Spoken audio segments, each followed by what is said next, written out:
तर नमस्कार मित्रांनो, स्वागत आहे तुमचं पुन्हा एकदा एका नवीन व्हिडिओमध्ये. तर आजचा व्हिडिओ थोडा ॲडसेन्सबद्दल असणार आहे. ॲडसेन्स घेण्यासाठी काही महत्त्वाचे कस्टमायझेशन्स तुमच्या साईटमध्ये असणं महत्त्वाचे असतात. दुसरं म्हणजे टेक्निकल गोष्टी त्या पण क्लिअर असणं आवश्यक आहे. गुगलनं खूप साऱ्या पॉलिसी त्यांच्या बदलल्यात आणि विशेष म्हणजे एक जो नवीन लेटेस्ट अपडेट गुगलने रोल आउट केला होता, कोअर अपडेट, त्याच्यामध्ये खूप साऱ्या वेबसाईट ऑलरेडी हिट झाल्या आहेत आणि ॲडसेन्स पण सध्या घेणं बऱ्यापैकी अवघड झालं आहे. असं नाही घेऊ शकत नाही.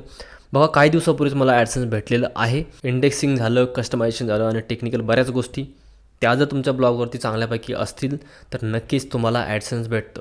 आता डे बाय डे ॲडसेन्सच्या पॉलिसीज खूप स्ट्रिक्ट होत चाललेल्या आहेत आणि गुगल सर्चच्या पण पॉलिसीज खूप स्ट्रिक्ट होत चाललेल्या आहेत ऑलरेडी.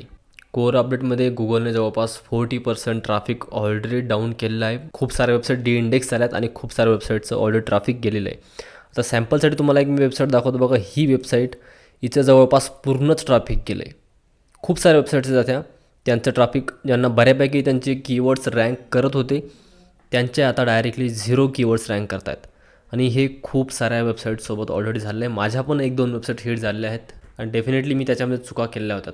तर अशा कोणत्या चुका तुम्हाला टाळायच्या आहे जेणेकरून नेक्स्ट अपडेटमध्ये किंवा येणाऱ्या काही गुगलच्या कोणत्या पण अपडेटमध्ये तुम्हाला काहीच इश्यू येणार नाही. सो साईट सेटअप, कस्टमायझेशन ह्या गोष्टी महत्त्वाच्या आणि डेफिनेटली तुमचं कॉन्टेंट पण महत्त्वाचं असतं. बाकी तुमच्या वेबसाईटवरती ॲडसेन्स आहे का, की तुमच्याकडे काही एखादं डोमेन आहे का, मला कमेंट सेक्शनमध्ये नक्की सांगा.